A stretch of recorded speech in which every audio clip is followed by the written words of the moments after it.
At Bianchi Honda, we want to exceed your expectations for customer service.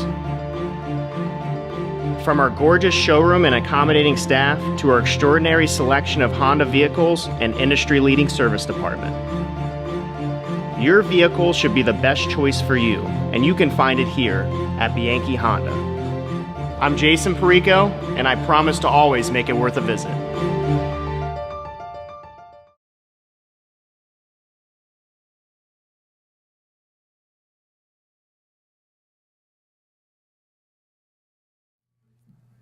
All right, folks, it's Monday. That means it's time for the Jim Brunelli Coaches Show. Coach, how you doing?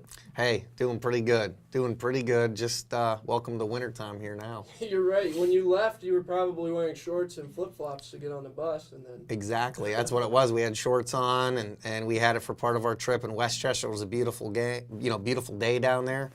Then after that game, you heard some tapping on the window, got a little bit of sleet. yeah. Then everybody starts texting you about snow flying in Erie, and it's like, okay, it's that time of year. But this question will wear out as the season goes on because you'll run into winter weather while traveling. But Yeah. the weather was good for traveling. Yeah, so absolutely. that's No, it was good. You always want to put the student athlete's best interest in mind, and the roads were great, and our bus driver, he did a tremendous job, and we always appreciate as a coach. That's what you worry about. You know what I mean? Yeah. Those things that you can't control, and bus drivers is one of them. But we've had some good ones, and we appreciate that. Not too many Sunday games since you've been here, right? No, just a handful. The crossover. Some of the crossovers we had Friday, Saturday, but then we've had a few that were Saturday, Sunday, and it is what it is. They're putting them on the schedule, so we're going to play them.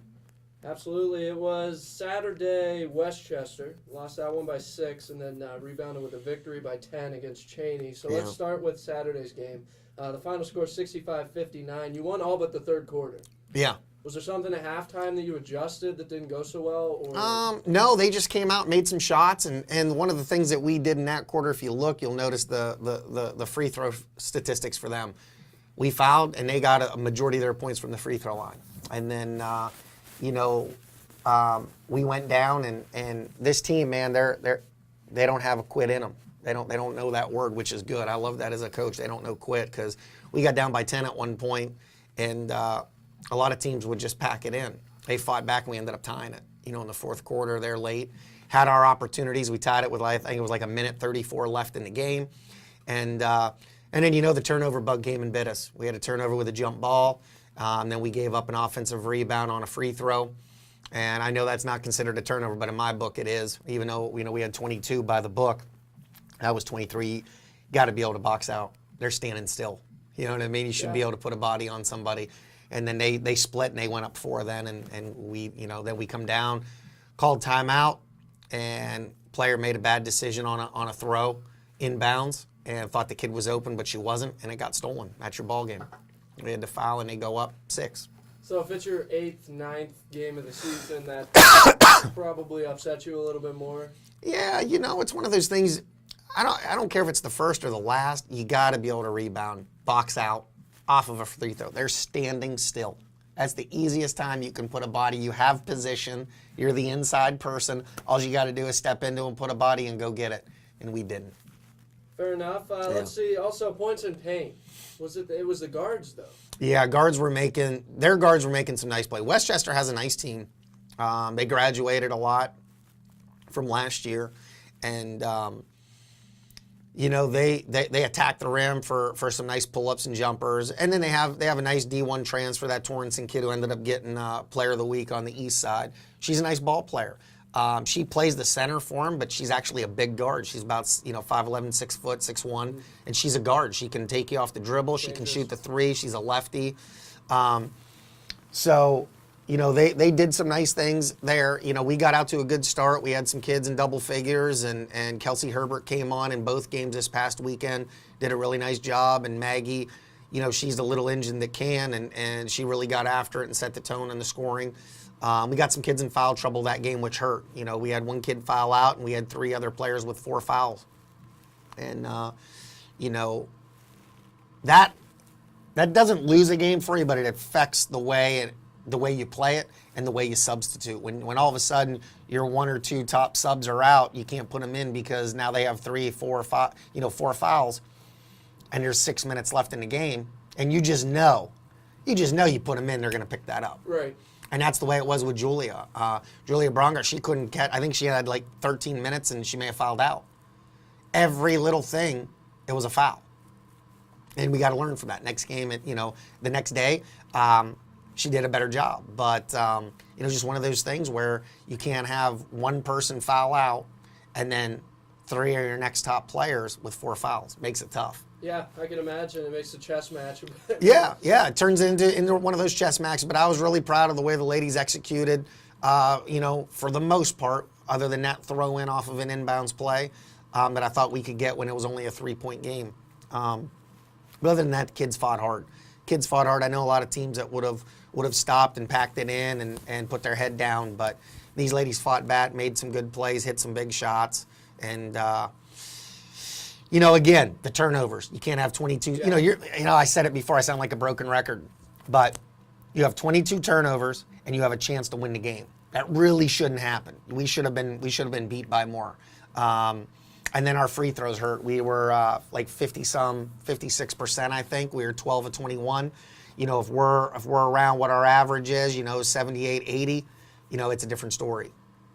So, Coach, you said last week something that kind of stuck with me. You didn't want to put a number out there as far as an indicator when it came to turnovers because then it's out there. So yeah. Is 22 a number that the players will hear a lot in this week of practice? Or is it just you're still in a phase where you're kind of driving the fundamentals home, I would think? Yeah, we're still in that phase, but, the one thing that they heard this week prior to the games, that in our first 3 games, we had, I think it was 77 turnovers. First 3, then you go the first game there, now it's 99. That's a problem. Yeah. And, you got to address it. We addressed it. And, there were some that were, we didn't see it. There was a travel. We didn't see it. But it is what it is. The officials called it. It gets marked as that. You hope that the team learns. But, we really talked to them just about value in every possession. That was the big thing going against Cheney because, they can get out and defend and they shoot gaps and they try to get steals. And if you don't fake the make and you're not ball strong, they're gonna give you a run. And I think to start the game, and honestly, for 3 quarters of it, we played that way. We played a little tentative because we know that the turnovers were there. We know that, things weren't going our way. They came out and they scored the first 10 points. It is what it is, but the kids fought hard. Once we settled down, we only had 11 turnovers in that game, right. And you come back and you beat them by 10. Yeah, you'll take that. Yeah, absolutely. I mean, I think most coaches would make a deal with somebody to have 10, 11 turnovers for a game. I sure would really think about it. Now, against Westchester, Maggie Mitchell, and she may have been snubbed for Player of the Week, by the way, but that's just my opinion. Maggie Mitchell, 23 points against Westchester, and then 24 the night after. I wanted to ask you this, though. Is she just the most veteran presence on the team, or is she the best passer as well? It's tough. She definitely brings experience, and she is a veteran. Obviously, Lanice, being here 5 years, has experience all 5 years. She redshirted that year, but was a part of a great team. So you have that presence. What's tough right now is Maggie's pulling dual duty until we get our point guard situation straightened out. And that is, it's hard to have one of your better scorers bringing the ball up and then pass it. She can't pass it to herself. Right. I'm trying to figure out a way to do that. But, Julia showed some really good signs over these last 2-3 games. She's cut her turnovers down, and she's starting to get a better feel of the speed of the game, how the officials are going to call it, even though she hasn't quite she hasn't gotten that down. And I don't know if that's something that actual players can get down because it's so up and down. It's so up and down in this league. Right. Kind of like turnovers. It's just yeah. a constant battle throughout the year. Yeah, absolutely. So I think she showed some really good promise this weekend, other than in Westchester picking up those fouls. But Maggie brings that sense of calmness to the team. Sometimes, and her and I have had that talk. Sometimes she tries to do too much. But I'd rather her do that than give up. And that's not even in her vocabulary. That's not in anybody on this team's vocabulary, just to give up. So, but Maggie brings that calmness, and I think you'll start to see this team, at least I'm hoping and praying, that we start to settle down in certain areas just so that we can run. I think sometimes when kids panic, they start to ad-lib. They start to go rogue. They start to go outside of what you do every day in practice. And a lot of times when that happens, as you know, as a sports fan, when you see someone do it and you're like, geez, I wonder why they did that. It's probably not in the scheme of what the coach or the system it is. I'm a fan, Coach, so I always know why. Yeah. I don't have to wonder. That's right. Okay, That's right. just going to get that out of the way. Exactly. Sorry. So it's just one of those things where sometimes some of our kids try to do too much. And sometimes that ends up in a turnover. And right now we're just trying to get them to stick to the system, run the plays the way they're supposed to be run, or run the sets the way they're supposed to be run, because, you know, they're good sets. They've worked. They've worked this year. They've worked in years past, and there's no reason why they won't. But if you don't run them the correct way, then you're not giving it the opportunity that it could have. Lenise Saunders, you mentioned her. She added a double-double, almost 2 in those 2 games. Another player, though, that kind of complements her, Kelsey Herbert, 12 rebounds against Westchester. She had 11 points and 6 rebounds against Cheney. That whole situation, and you mentioned Maggie and the point guard, that all seems to play off of each other, because you add a point guard to the mix, and then Lenise probably doesn't get as frustrated underneath, Right. which then makes Kelsey better, which then makes Maggie better, and so Yeah, it's a huge domino effect. One of the things we strive, and every season that I've been a head coach, is a balanced attack. You really can't have an inside game without an outside game. You can't really have an outside game without an inside game. So you really try to play off, and we have that ability. We have that. We have the inside presence, and we have the outside. And now it's just trying to mesh them and work them together.